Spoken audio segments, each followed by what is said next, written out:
Well hello guys, आज है हमारी एंट्रेंस की क्लास नंबर 17। तो चलिए शुरू करते हैं। हमारा पहला वर्ड है टर्बिड। टर्बिड का मतलब होता है गंदा और इसका एंटोनिम हुआ क्लियर। क्लियर का मतलब होता है साफ, मतलब कि प्लेसिड। नेक्स्ट वर्ड है टैसिट। टैसिट का मतलब होता है मौन, जो कि कम बोलते हो। टैसिटन भी इसको बोलते हैं। नेक्स्ट इसका एंटोनिम है एक्सप्लिसिट। एक्सप्लिसिट का मतलब होता है जो स्पष्ट हो, जो एकदम क्लियर हो, जो अपेरेंट हो। नेक्स्ट वर्ड है थ्राइव। थ्राइव का मतलब होता है फलना फूलना। जैसे कि ये पौधा निकल रहा है ना, तो उसको फलना फूलना, इसका मतलब होता है थ्राइव। और इसका एंटोनिम हुआ फेल। फेल का मतलब होता है असफल होना। नेक्स्ट वर्ड है ट्रैंक्विल। ट्रैंक्विल का मतलब होता है शांत, जो काम हो या फिर सूद हो। इसका एंटोनिम हुआ स्ट्रॉमी। स्ट्रॉमी का मतलब होता है तूफानी, मतलब कि ट्रेचरस। और नेक्स्ट वर्ड है टेस्टिमनी। टेस्टिमनी का मतलब होता है गवाही देना और इसका एंटोनिम हुआ डिस्प्रूफ, यानी कि खंडन करना।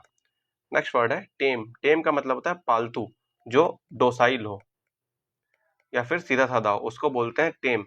और इसका एंटोनिम हुआ अपसेट। अपसेट का मतलब होता है परेशान। नेक्स्ट वर्ड है ट्रेचरस। ट्रेचरस का मतलब होता है विश्वासघाती, जो कि धोखेबाज हो, जो बेगाइल हो, उसको बोलते हैं ट्रेचरस। और इसका एंटोनिम हुआ फेथफुल। फेथफुल का मतलब होता है वफादार। नेक्स्ट वर्ड है अजर्ब। अजर्ब का मतलब होता है किसी चीज को हड़प लेना। जैसे कि ये ताज है, इसको हड़प लिया किसी ने, तो उसको बोलते हैं अजर्ब। और इसका एंटोनिम हुआ रिलीज। रिलीज का मतलब होता है छोड़ना। नेक्स्ट वर्ड है यूनिटरी। यूनिटरी का मतलब होता है संगठित, जो एक साथ होते हैं, उसको बोलते हैं यूनिटरी। और इसका एंटोनिम हुआ इनकम्प्लीट। इनकम्प्लीट का मतलब होता है अधूरा, जो कि पूरा ना हो। नेक्स्ट वर्ड है अनरूली। अनरूली का मतलब होता है अनियंत्रित या फिर जो उलझा हुआ हो, जो कॉम्प्लिकेटेड हो, उसको बोलते हैं अनरूली।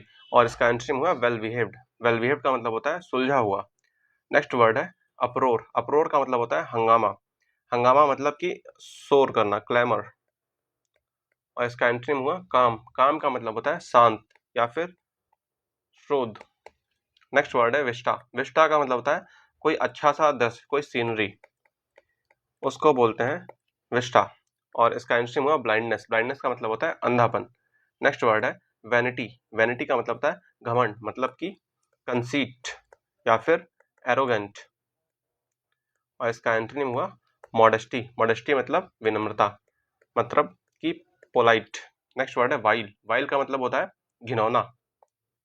और इसका एंटोनिम हुआ डिसेंट। डिसेंट मतलब जो सभ्य हो। वाइल का एक और सिनोनिम है ब्रूटिस। नेक्स्ट वर्ड है विजिलेंट। विजिलेंट का मतलब होता है सावधान या फिर कॉशियस। कॉशियस का मतलब भी होता है सावधान। और इसका एंटोनिम हुआ केयरलेस या फिर negligent. Negligent, ignorant. Next word है वेरुलेंट। वेरुलेंट का मतलब होता है संक्रामक। असल में वेरुलेंट जो वर्ड है वो वायरस से आया है, और वायरस का मतलब भी होता है संक्रामक, जो चीज फैल सकती है, उसको बोलते हैं वेरुलेंट। और इसका एंटोनिम हुआ एमिएबल। एमिएबल का मतलब होता है जो मिलनसार हो। इस तरीके से वर्ड्स कंप्लीट हुए। अब हम लोग स्टोरी करेंगे। स्टोरी है कि एक विजिलेंट सावधान राजा अपने किले से ट्रैंक्विल शांत विष्टा यानी कि दृश्य का आनंद ले रहा था, लेकिन नदी का टर्बिड यानी कि गंदा पानी उसके मन को परेशान कर रहा था। उसकी सेना को एक ट्रेचरस यानी कि विश्वासघाती दुश्मन से अजर्ब यानी कि हड़पना होने का खतरा था, जो अनरूली अनियंत्रित और वाइल्ड यानी कि घिनौना था। इस खतरे के बीच एक जासूस ने अपनी टेस्टिमनी गवाही से एक टैसिट यानी कि मौन संकेत दिया। दुश्मन की वैनिटी यानी कि घमंड के कारण हर जगह अप्रोर, हंगामा मचा हुआ था। यह विरुलेंट यानी कि संक्रामक समस्या थी, लेकिन राजा के टेम यानी कि पालतू जानवर और प्रजा दोनों थ्राइव, फलना फूलना कर रहे थे। राजा ने अपनी यूनिटी यानी कि संगठित ताकत से हर मुश्किल का सामना किया। नेक्स्ट पोर्शन है इडियम्स का। और पहला इडियम है all eye for an eye, मतलब कि जैसे को तैसा, टिट फॉर टैट। असल में टिट फॉर टैट भी एक जो है वो इडियम ही है, लेकिन यहाँ पर यही सुइटेबल बनता है, इसीलिए टिट फॉर टैट को यूज किया गया। यहाँ पर है कि all eye for an eye, मतलब कि जैसे को तैसा।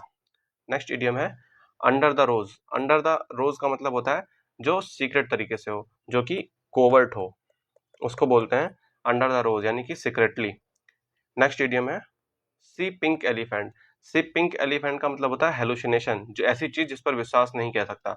Any visual hallucination arising due to intoxication, यानी कि बेसिकली नशा करने के बाद यानी कि अल्कोहल लेने के बाद जो हेलुसिनेशन होता है उसको बोलते हैं see pink elephant. Next idiom है स्टिक टू वंस गन, यानी कि अपनी बात पर टिके रहना। Remain faithful to the cause, यानी किसी कारण या सिद्धांत के लिए विश्वास यहाँ पर होगा, उसका विश्वास बने रहना। नेक्स्ट इडियम है pros and cons. Pros and cons का मतलब होता है to evaluate the advantage and disadvantages, यानी कि किसी भी चीज की लाभ और हानि का आकलन करना, उसका मतलब होता है प्रॉज एंड कॉन्स। तो इस तरीके से हमारा ये सेगमेंट कंप्लीट हुआ। Thank you very much.